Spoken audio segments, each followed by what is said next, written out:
No, yeah, I came to the DGP in charge to lodge a written complaint regarding a post that has been made viral since yesterday. Apart from that, a few days ago also there was another post containing derogatory remarks against me and my family, my father and my other members of my family, which is far away from the truth, just to malign me before the public. A face group named CM Biplav Kumar Dev Friends Club, they have made this post which is far away from the truth, just to malign me before the common people and my family.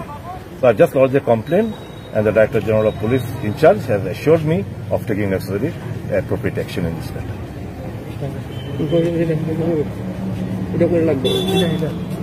Yesterday, President BJP spokesperson about his. Listen, he's a novice in politics. He's politically uneducated. I don't want to pass on any such of remark. But so, what are these challenges concerned? I am in the party he also belongs to. Who will I challenge to? My challenge is towards the rival party, not the party I belong to. So he made a foolish statement. I don't want to react to that. I don't want to be a part and parcel to that foolish remark.